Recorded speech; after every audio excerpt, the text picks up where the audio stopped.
Press the Lord, जय मसीह की। मैं हूं सुनील और आप देख रहे हैं योर लाइफ चैनल। दोस्तों, रोज़ की भांति आज भी नए विषय के साथ उपस्थित हूं और आज का विषय है, क्या शैतान आपके जीवन में कार्य कर रहा है या नहीं। जी हाँ, आज हम इस विषय पे बात करेंगे और ये जानने का प्रयास करेंगे कि जब शैतान हमारे जीवन में कार्य करता तो हम कौन कौन सी हरकतें करते हैं, कौन कौन से कार्य करते हैं। इन सारी बातों का मैं एक लिस्ट बनाया हूं और एक एक करके मैं आपको बताने वाला हूं। अगर आप भी शैतान के बारे में विस्तृत जानकारी को प्राप्त करना चाहते हैं, शैतान किस प्रकार हमारे जीवन में, हमारे परिवार में कार्य करता है, शैतान के कार्य करने का लक्षण क्या है, इन सारी बातों को अगर आप जानना चाहते हैं तो मेरे साथ बने रहिए और इस वीडियो को अंत तक देखते रहिए। तो आइए हम शुरू करते हैं। वो कौन कौन से लक्षण हैं जो शैतान के कारण से हमारे जीवन में आता है, तो हम उनको एक एक करके जानेंगे और सीखेंगे। पहला लक्षण है या पहला बिंदु है, जब हमारे परिवार में या हमारे जीवन में शैतान कार्य करता है तो हम चैन की नींद नहीं सो पाते हैं। जी हाँ, जब हमारे जीवन में शैतान कार्य करता है तो हम चैन की नींद नहीं सो पाते हैं। और अक्सर हम देखते हैं जो पागल लोग होते हैं वही लोग कभी शांत नहीं रहते हैं, रात रात भर घूमते हैं, रात रात भर जागते हैं, क्योंकि शैतान उसके जीवन में कार्य कर रहा है। इससे मिलता जुलता एक वचन हम बाइबल से देखेंगे और ये है पहला शमूएल उसका अध्याय 16 वचन 23। यहाँ पर लिखा हुआ है, और जब जब परमेश्वर की ओर से वह आत्मा शाऊल पर चढ़ता था तब तब दाऊद बीड़ा लेकर बजाता और शाऊल चैन पाकर अच्छा हो जाता था और वह दुष्ट आत्मा उसमें से हट जाता था। जी हाँ, हमने यहाँ पर पढ़ा, जब शाऊल में दुष्ट आत्मा आता है तो दाऊद बीड़ा बजाता है और बीड़ा बजाने के कारण से दुष्ट आत्मा उसके जीवन से या उसके शरीर से दूर हो जाता है और शाऊल चैन से सो पाता है। ये पहला कारण है, पहला लक्षण है। जब शैतान हमारे जीवन में, हमारे परिवार में या किसी व्यक्ति में कार्य करता है तो हम सो नहीं पाते हैं। और यहाँ पर जो दाऊद और शाऊल के बारे में हमने पढ़ा, दाऊद के संगीत में पवित्र आत्मा कार्यशील होता था, पवित्र आत्मा ऊपर प्रकट होता था। इस कारण से जो दुष्ट आत्मा है ये भाग जाता है। अगला बिंदु है अपने आप बातें करना या बड़बड़ाना। शैतान से ग्रसित व्यक्ति अपने आप में बात करते रहते हैं। उसको ऐसा लगता है कि मेरे सामने अगला व्यक्ति मौजूद है, मैं उससे बात कर रहा हूँ। और कुछ मामले में ऐसे लोगों की बात हमें समझ में नहीं आती है, कभी कभी अस्पष्ट भी होती है। और कुछ मामले में, कुछ लोगों के मामले में उनकी बात हमें पूरी तरह से समझ में आती है। ऐसे लोग शैतान से ही बात करते हैं। लेकिन आजकल तो हम देखते हैं जो आधुनिक युवक युवतियाँ हैं, ये लोग राह चलते हुए अकेलेपन में भी मुंह को कुछ कुछ हिलाते हैं और ऐसे दिखाई देते हैं कि मानो वह किसी से बात कर रहे हैं। ये मेरी समझ में नहीं आया है कि क्या आज की युवक युवतियाँ भी किसी शैतान से बातें करते हैं जो अकेले अकेले बात करते हैं। आप इस बारे में हमें ज़रूर सुझाव दें। क्या आप भी इस विचार से सहमत हैं कि आज के जो युवक युवतियाँ किस प्रकार से अकेले में बड़बड़ाते हैं। और अगला बिंदु है, ग्रसित व्यक्ति अभिषेक दास से आंख नहीं मिला सकती।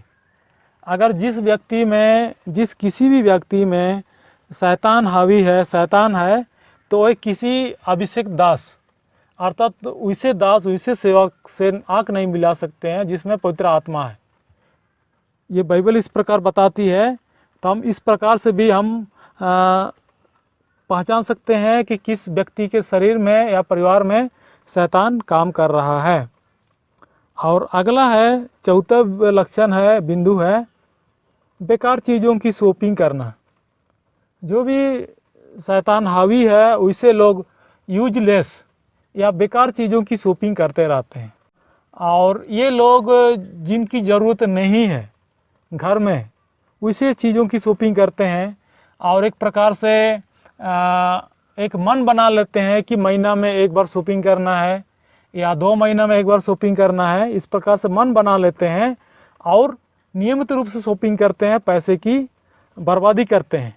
शैतान उनको बेकार की चीज़ों को खरीदने में पैसा बर्बाद कराती है। उसके बाद अगला जो बिंदु है, 5वां बिंदु, डरावनी सपनों का आना। व्यक्ति में शैतान काम कर रहा है, जिस व्यक्ति में शैतान हावी है, उन लोगों को अक्सर डरावनी सपने आते रहते, कभी चैन की नींद नहीं सो पाते हैं और नींद में भी बड़बड़ाते हैं, नींद में भी उसका हाथ पैर चलते रहता है और चैन की नींद नहीं सो पाते। अगर सोते भी हैं तो उसको मीठी नींद नहीं आती है, चैन की नींद नहीं आती। इस प्रकार से शैतान उनके जीवन में कार्य करता है और उनको अच्छी नींद में नहीं आने देती है। और अगला है, 6ठा है, अश्लील भाषा का प्रयोग।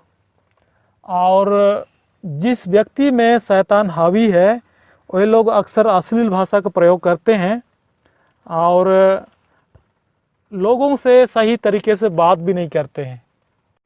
इस प्रकार के भाषा का प्रयोग करते हुए हम देख सकते हैं, मैं सभी को नहीं बोल रहा हूँ, कुछ लोगों को बोल रहा हूँ, अक्सर ऐसे भाषा का प्रयोग करते हैं जो सभ्य परिवारों में शोभा नहीं देते।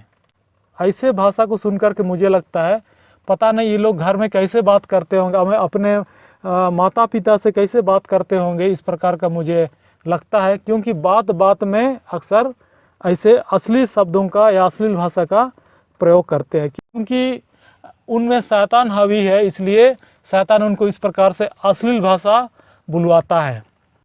और अगला बिंदु है, अगला लक्षण है, और ये 7वां है, दवाओं में रुपये खर्च करना।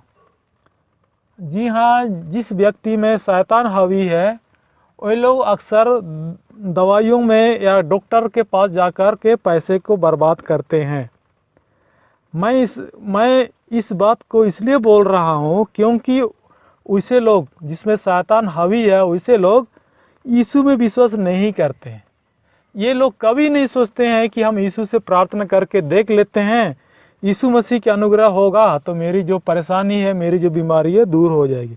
ऐसा वे कभी नहीं सोचते हैं, क्योंकि उनको यीशु मसीह में बिल्कुल विश्वास नहीं है। उनको डॉक्टर पर ज़्यादा विश्वास है, दवाई पर ज़्यादा विश्वास है। तो आप इन चीज़ों पर गौर करें कि आपको अगर कोई भी बीमारी परेशानी आती है, आप सीधे डॉक्टर के पास मत जाइए, पहले यीशु मसीह को बता लीजिए, ताकि यीशु मसीह अगर आप चाहे तो आपको ठीक कर सकते हैं, आपको परेशानी से आज़ाद कर सकता है। इसलिए सबसे पहले यीशु मसीह को बताना ज़रूरी है, उसके बाद ही आप डॉक्टर के पास जा सकते हैं। अगला और अंतिम बिंदु है, जिस व्यक्ति में शैतान हावी है, वे लोग अक्सर कपड़े नहीं पहनते हैं या कम कपड़ा पहनते हैं। जी हाँ, जिस व्यक्ति में शैतान सवार है, जिस व्यक्ति में शैतान कार्य कर रहा है, वैसे लोग कम कपड़े पहनते हैं या बिल्कुल नहीं पहनते हैं। आइए हम एक वचन को देख लेते हैं। इस वचन से हमें स्पष्ट पता चलेगा कि शैतान किस प्रकार से ऐसे लोगों में काम करता है। अर्थात जिन लोगों में शैतान काम करता है, जिसमें शैतान हावी है, वे लोग कम कपड़े पहनते हैं या कपड़े बिल्कुल नहीं पहनते हैं। हम वचन को देखेंगे, लूका रचित सुसमाचार अध्याय 8 वचन 27। यहाँ पर लिखा हुआ है, जब वह किनारे पर उतरा तो उस नगर का एक मनुष्य उसे मिला जिसमें दुष्ट आत्माएं थी। वह बहुत दिनों से ना कपड़े पहनता था और न घर में रहता था, वरन कब्रों में रहा करता था। जी हाँ, यहाँ पर एक व्यक्ति का वर्णन हम पाते हैं जो यीशु मसीह से मुलाकात करते हैं, और उनके बारे में बाइबल हमें बताती है, काफ़ी दिनों से कपड़े नहीं पहनता था और घर में भी नहीं रहता था। कहाँ पर रहता था? कब्रों में रहता था। जी हाँ, तो बाइबल हमें स्पष्ट रूप से यहाँ बताती है, जिस व्यक्ति में शैतान सवार है, जिस व्यक्ति में शैतान हावी है या शैतान कार्य कर रहा है, वह व्यक्ति कम कपड़ा पहनता है या कपड़े बिल्कुल नहीं पहनता है। तो बाइबल की इस वचन से हमको समझ में आ जाता है कि कम कपड़े पहनना शैतान की ओर से होता है, कि शैतान हमको कम कपड़ा पहनने के लिए प्रेरित करता है। या बाइबल में जैसे हमने पढ़ा कि शैतान ग्रसित व्यक्ति कम कपड़ा पहनता है या बिल्कुल नहीं पहनता है। अगर हम भी कम कपड़ा पहनने के शौकीन रखते हैं तो हमें सजग हो जाना चाहिए, हो ना हो क्या शैतान हमारे जीवन में कार्य तो नहीं कर रहा है, शैतान हमको अपने कब्जा में तो नहीं लिया है। इसलिए मैं सभी लोगों से निवेदन करता हूं कि आप पूरा कपड़ा पहनिए, अच्छा कपड़ा पहनिए, ताकि आपको लोग सुंदर दिखाई दे, आप सुंदर लगे, अच्छा लगे। दोस्तों आज का वीडियो आपको कैसे लगा? अगर आपको आज का वीडियो अच्छा लगा तो लाइक करें, अगर आपको पसंद नहीं आया, बिल्कुल भी पसंद नहीं आया, तो डिसलाइक कर दें, मुझे स्वीकार है। और जो भी चीज़ आप देखना चाहते हैं या जानना चाहते हैं, कमेंट बॉक्स में कमेंट करें, मैं उस विषय पर सामग्री लेकर के आऊँगा। वीडियो देखने के लिए आपको बहुत बहुत धन्यवाद। परमेश्वर आपको आशीष दे। आमीन।